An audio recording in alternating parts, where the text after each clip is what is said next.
PF do Brasil bloqueia 35 milhões de reais de esquema mineiro que trazia pessoas para os Estados Unidos. Imigração perde o rastro de 32 mil crianças estrangeiras que chegaram ao país nos últimos 5 anos. Hacker que roubou 3 bilhões de dados dos Estados Unidos foi descoberto e é brasileiro. Cientista brasileiro faz palestra em Boston sobre o futuro da humanidade. E tem todos os detalhes do evento de abertura do Brasileiríssimo Infinito Film Festival em Nova York.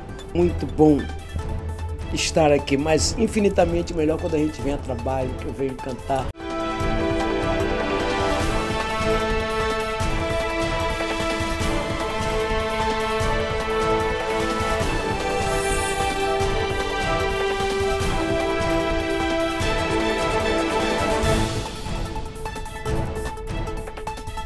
Olá, boa noite. Boa noite.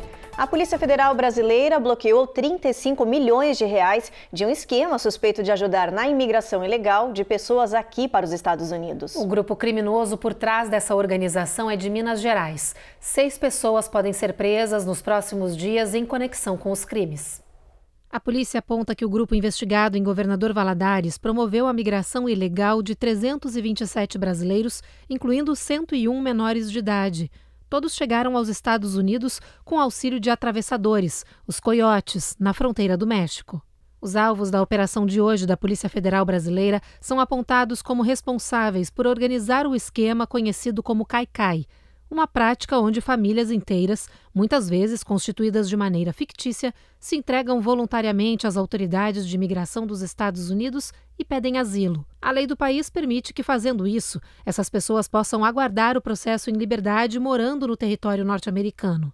O problema é que, tempos depois, a maioria tem o processo negado e acaba ficando ilegal no país, correndo o risco de ser procurado pela imigração e deportado. Mas acreditando em um conto de fadas e arriscando a vida no deserto para a travessia, os brasileiros pagaram individualmente cerca de $30 mil ao grupo criminoso mineiro.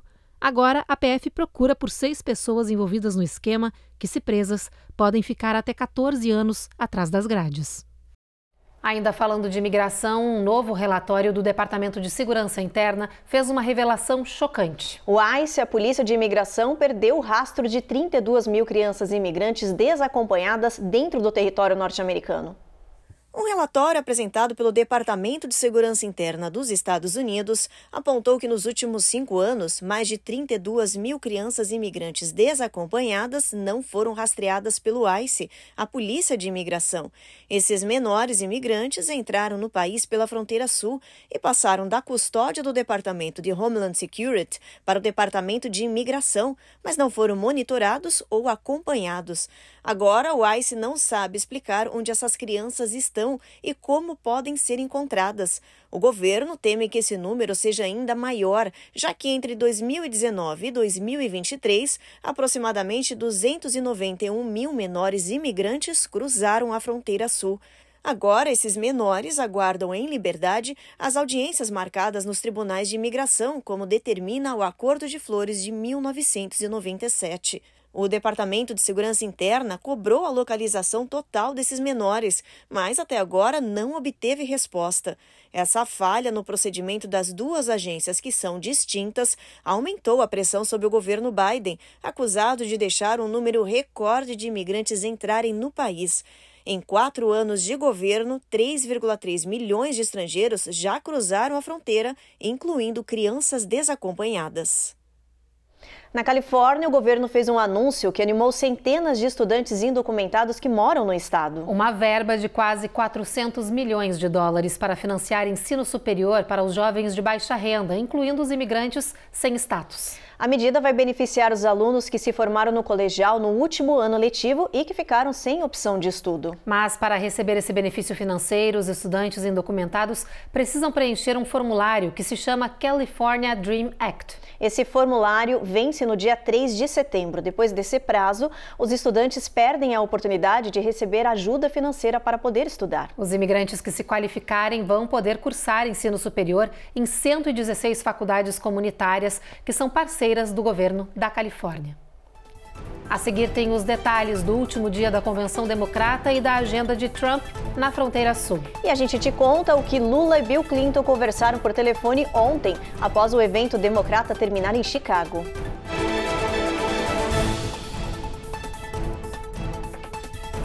Américas no Ar. Oferecimento Rejab Ship. Melhore agora a sua qualidade de vida. Uninter, a melhor faculdade para brasileiros nos Estados Unidos. Acesse uninteramericas.com e inscreva-se já.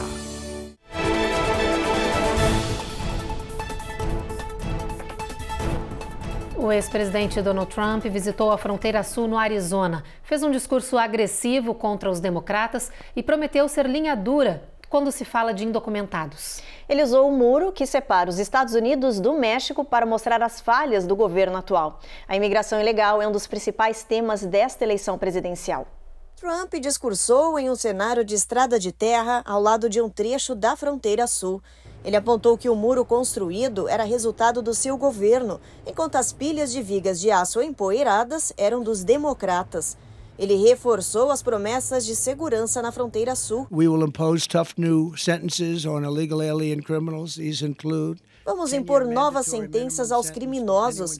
Elas incluem 10 anos para qualquer culpado de tráfico de pessoas, prisão perpétua para qualquer culpado de tráfico de crianças e pena de morte para tráfico sexual de crianças e mulheres. Também teremos pena de morte a grandes traficantes de drogas. Trump ainda trouxe com ele mães enlutadas. Elas falaram da perda dos seus filhos nas mãos de traficantes. O republicano atacou a adversária Kamala Harris. Disse que a candidata democrata era uma marxista radical de esquerda que defendia fronteiras abertas e concluiu que o país precisava de fronteiras e eleições fortes que ele poderia oferecer.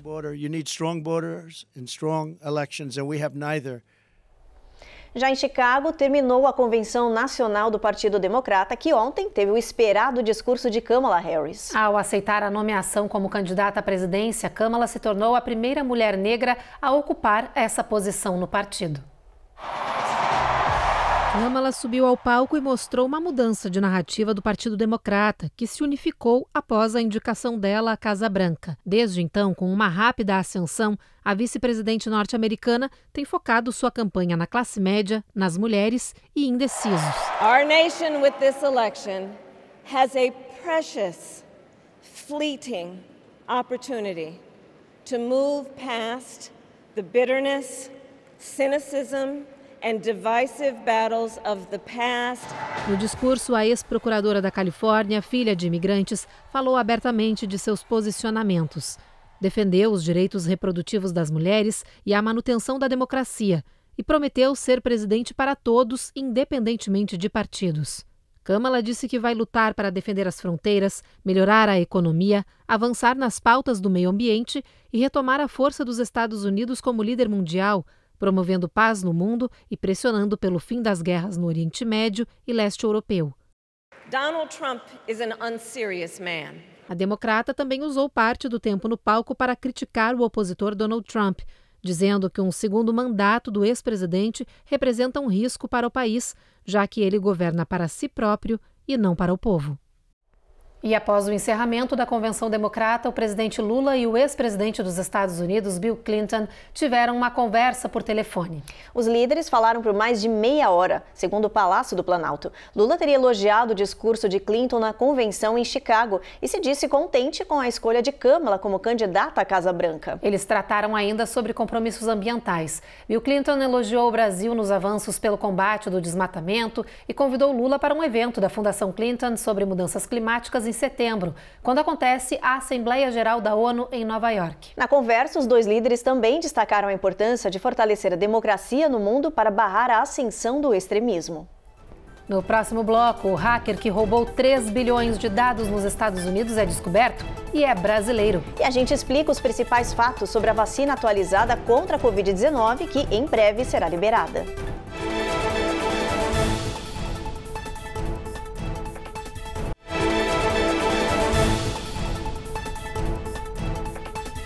Um hacker que roubou 3 bilhões de dados dos Estados Unidos foi descoberto e é brasileiro. Segundo uma investigação, em agosto, esse brasileiro foi responsável pelo vazamento de 2,7 bilhões de números do Social Security. O grupo cybercriminoso que reivindicou o ataque é US DOD, conhecido por também invadir diversas empresas ao redor do mundo. E um brasileiro chamado Luan é apontado como possível líder desse grupo. Um relatório minucioso da CrowdStrike, recebido e publicado pelo Tecmundo, revela que esse hacker brasileiro tem 33 anos e mora em Minas Gerais. Todas as informações relacionadas ao ataque e ao Luan já foram entregues às autoridades. Em nota, a CrowdStrike disse que condena a exposição de identidade de indivíduos, já que as informações pessoais merecem ser protegidas, a menos que sejam relevantes para uma investigação. O grupo US DOD surgiu nos últimos meses com reivindicações de ataques sobre diferentes empresas e institutos e ganhou fama por vazar dados e informações de funcionários e clientes de empresas como a Agência de Proteção Ambiental dos Estados Unidos e o Instituto de Avaliação de Crédito TransUnion. Mudando de assunto, os Estados Unidos possuem mais de 10 milhões de idosos e ainda estão trabalhando neste momento. E o motivo é o custo de vida alto no território norte-americano. Os aposentados precisaram arregaçar as mangas e voltar ao mercado de trabalho para conseguir sobreviver. A reportagem é da Carla Marinho. A brasileira Nancy já começou a planejar a aposentadoria. Ela trocou a rotina pesada de cleaner para administrar as casas de férias que conquistou ao longo de quase 30 anos de muito trabalho por aqui. Eu cheguei nos Estados Unidos há 30 anos atrás e comecei a minha jornada trabalhando, limpando casas. Depois, à tarde, eu tinha um part-time, trabalhava numa fábrica. Depois, à noite, eu ficava em volta dos prédios, limpando gelo, porque eu morava em Boston. Eu trabalhava incansavelmente 7 dias na semana para conseguir pagar as minhas contas. Mas aos 56 anos, ela ainda não conseguiu uma renda suficiente para ficar tranquila. É claro que o corpo da gente vai sentindo com o tempo, que a gente tem que diminuir. Aliviar um pouco, a minha rotina. É claro que isso é um sonho, Mas com essa inflação mundial aí, eu ainda não consegui não, gente. Assim como Nancy, tem muita gente que está sendo obrigada a adiar os planos de aposentadoria, principalmente por falta de planejamento financeiro. Conforme os anos vão passando, nós não vamos tendo o mesmo pique, a mesma disponibilidade de fazer o que precisa ser feito. Então é natural que a carga de trabalho, as horas, elas comecem a ser reduzidas e, consequentemente, podem vir doenças. Então, atribua programas de aposentadoria que no momento de uma doença grave, de um acidente, você tenha recursos financeiros que vão te proporcionar uma qualidade, um bem-estar para você se cuidar.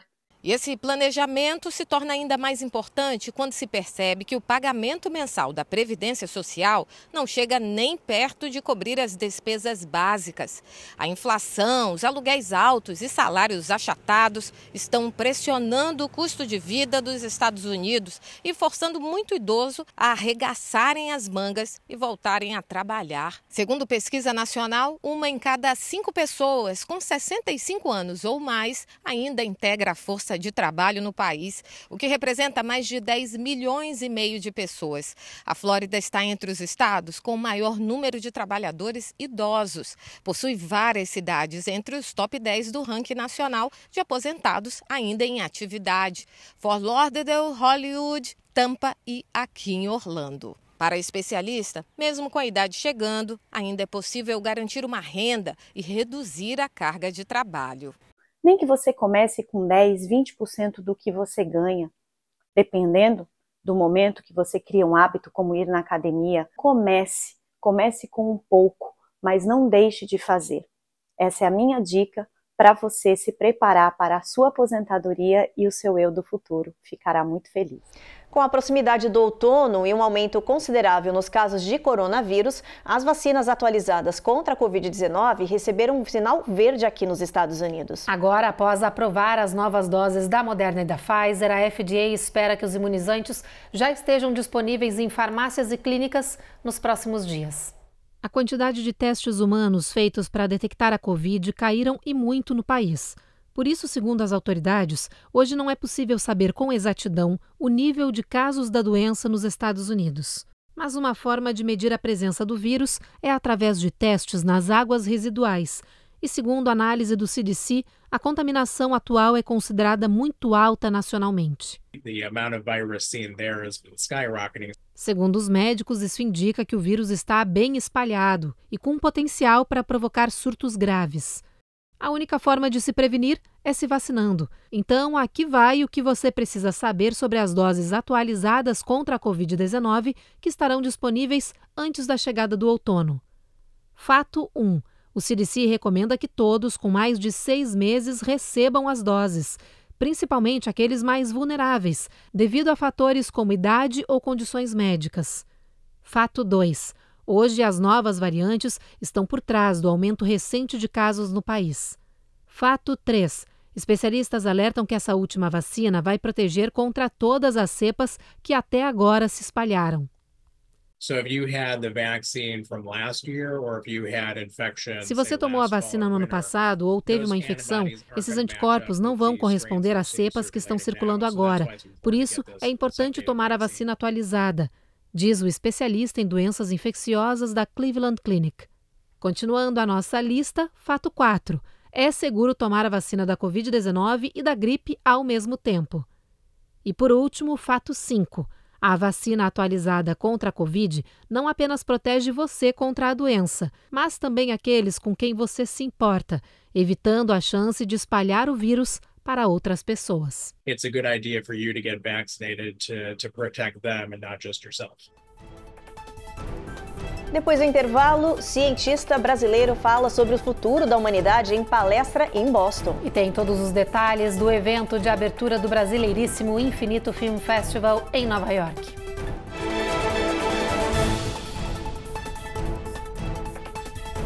Américas no Ar. Oferecimento. Rejab Ship. Melhore agora sua qualidade de vida. Uninter, a melhor faculdade para brasileiros nos Estados Unidos. Acesse uninteraméricas.com e inscreva-se já.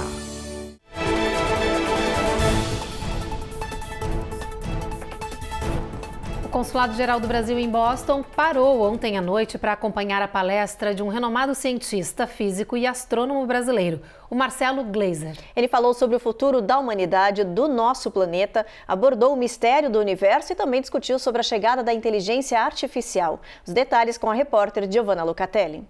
O tema da palestra foi Inteligência Artificial, Meio Ambiente e Ciência no Brasil e no Mundo. O evento no Consulado do Brasil em Boston reuniu pesquisadores, cientistas, lideranças comunitárias e público em geral. O físico e astrônomo Marcelo Gleiser abordou os mistérios da formação do universo, falou sobre o nosso planeta e fez questionamentos sobre o futuro do mundo. O ponto alto da palestra foi sobre os impactos da humanidade no meio ambiente e os perigos da degradação promovida pelo homem. Depois da palestra, o público presente pôde fazer perguntas e interagir com o palestrante. Isso é essencial porque cria uma comunidade em Boston única, em que aproxima a ciência das pessoas de várias outras áreas para criar um diálogo totalmente diferenciado. Então, parabéns à iniciativa. Marcelo Gleiser é professor titular de Física e Astronomia do Dartmouth College, em Massachusetts. É autor de centenas de artigos e livros especializados sobre o tema. O especialista tem na carreira uma lista de prêmios e troféus em reconhecimento ao seu trabalho, entre eles o Prêmio Templeton. O encontro fez parte de uma série de palestras com personalidades brasileiras promovidas pelo Consulado para aproximar a comunidade brasileira da Nova Inglaterra e enriquecer o debate sobre temas contemporâneos dos mais diversos ramos do conhecimento. Este programa, Conversas no Consulado, são fundamentais para aproximar a comunidade brasileira e permitir que a comunidade brasileira possa interagir com personalidades brasileiras na ciência, na política, nas artes. Então, nós teremos esse programa constante, convidaremos essas pessoas para virem aqui. A recepção é extraordinária, hoje estava a casa lotada, foi uma apresentação fantástica e é isso que nós precisamos, é esse diálogo crescente, esse diálogo para entendermos melhor o mundo em que estamos e como interagimos todos juntos.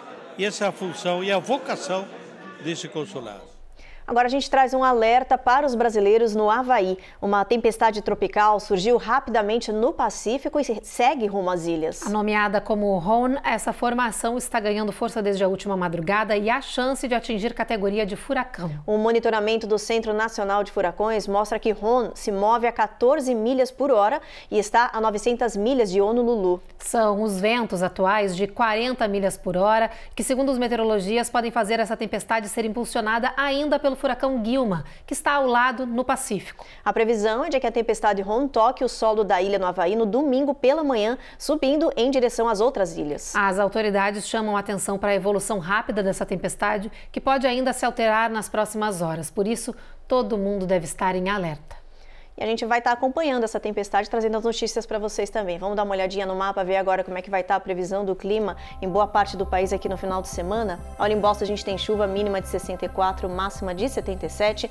Nova York, tempo encoberto, a mesma coisa em Washington e Norfolk. Charlotte, a gente já tem sol brilhando forte ao longo do dia. Atlanta, a gente volta com esse tempo encoberto. Na Flórida, tempestade ao longo da toda essa região aí. Tampa, Jacksonville e Miami, máxima de 90. New Orleans, a gente tem sol entre nuvens. E Houston, máxima de 91. Também com o tempo encoberto, Evelyn. Isso mesmo, em San Antônio também, sol entre nuvens, máxima chegando a 94, mesma situação em El Paso, na área de fronteira. Agora a gente chega em Albuquerque, onde a máxima fica em 81 e a mínima 66. Em Phoenix, máxima batendo 109, calorão naquela área, como sempre. Las Vegas, igual, né, gente? Sol brilhando o dia todo, máxima de 100 graus, não tem nem previsão de nuvem aparecendo no final de semana. E na faixa de Los Angeles até São Francisco, na Califórnia, o tempo vai oscilar durante o final de semana, fazendo sol, um pouquinho de sol entre nuvens, um tempo bastante difuso por lá.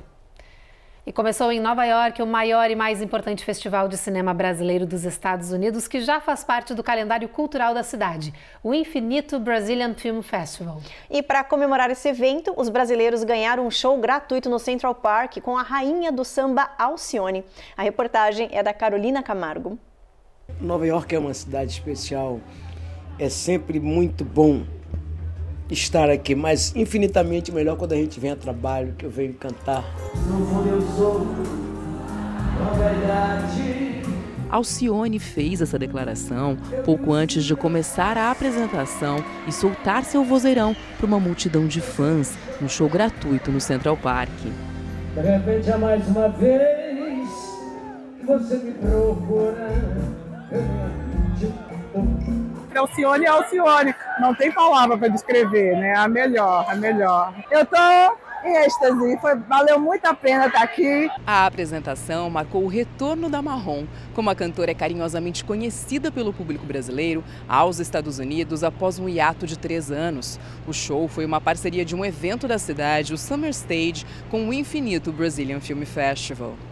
O evento do cinema brasileiro já se tornou parte do calendário cultural de Nova York e oferece shows, debates e uma vasta programação de filmes nacionais. O Festival de Cinema, quando acontece, é uma experiência, é uma oportunidade diferenciada para se encontrar pessoas, para que a gente possa debater filmes, ter oportunidade de encontrar os realizadores dos filmes. Então, fazer um Festival de Cinema pós-pandemia é muito mais especial do que antes. A primeira noite do festival teve a apresentação do documentário Gerson King Combo, que conta a história do músico chamado James Brown brasileiro. A mostra também vai estar disponível online, com opções de filmes, musicais e outros documentários, como Aldo Baldin, Uma Vida pela Música, de Ives Goulart. Para mim é um motivo de honra, principalmente que a gente vai exibir online para todo o território americano. De 8 de setembro a 29 de setembro, com muitos filmes, são mais de 60 filmes, são 107 filmes durante esse 1 mês e meio de festival. Sempre 2 sessões de cada filme, com horários pré-determinados, que podem ser assistidos por 12 horas num dia determinado. Então, dessa maneira, a gente dá a oportunidade de uma pessoa assistir o filme, se não conseguiu assistir num dia, tem mais uma oportunidade de assistir. Estou muito feliz, eu espero que vocês possam estar prestigiando o cinema brasileiro, a cultura brasileira. É isso aí, Jornal Américas no ar então, termina agora. A gente te deseja um bom final de semana e te espera de novo na segunda-feira. Fique agora com mais uma edição de Apocalipse. Até lá. Até.